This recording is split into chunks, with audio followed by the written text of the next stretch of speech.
पास उम्मीद है वह हार कर भी नहीं हारता। जिसके मन में जितनी पीड़ा होती है उसको उतनी ही जल्दी क्रोध आता है।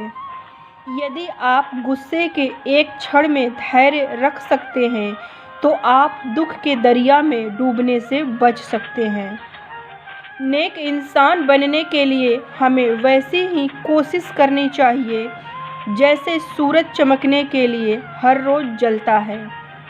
समस्या के बारे में सोचने पर बहाने मिलते हैं, पर समाधान के बारे में सोचने पर रास्ते मिलते हैं। महान बनने की चाहत किसे नहीं है, पर बिना इंसान के फर्ज को निभाए महान बनना तो दूर, इंसान बनना भी मुश्किल है। दो बातें अपनों को हमसे दूर कर देती है, पहला अहम और दूसरा वहम। छोटी छोटी बातों में खुश हो जाना यह अच्छी आदत है। यही आदत हमें हमेशा खुश रख सकती है। हम हमेशा जीवन में मौका ढूंढते हैं, पर जो आज समय है वही सबसे अच्छा समय है। इस दुनिया में हर कोई भिखारी है, क्योंकि हर कोई मांग रहा है।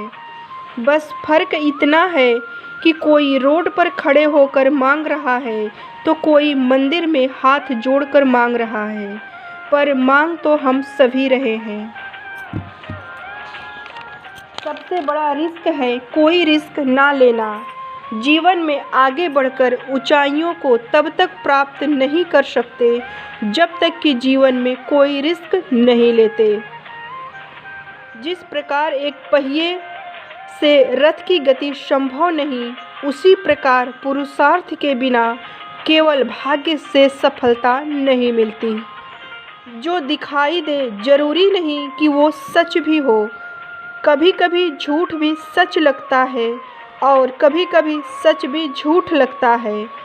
इसलिए कोई भी फैसला बड़े सोच समझ के साथ करें।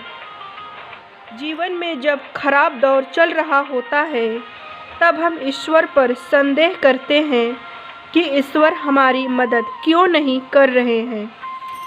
पर जरा गौर से सोचना कि ईश्वर जो भी करता है वो अच्छे के लिए ही करता है। खराब समय हमारा टेस्ट ले रहा होता है, और टेस्ट चाहे जीवन का हो या स्कूल का, कोई भी मदद नहीं करता है। स्कूल का टेस्ट होता है तो शिक्षक मौन रहता है, और जीवन का टेस्ट होता है तो ईश्वर मौन रहता है, क्योंकि दोनों शिक्षक हमें मजबूत बनाना चाहते हैं। खुद के भरोसे पर हर एग्ज़ाम पास करवाना चाहते हैं, क्योंकि वो हमें आत्मनिर्भर बनाना चाहते हैं। जन्म से कोई भी अपराधी नहीं होता।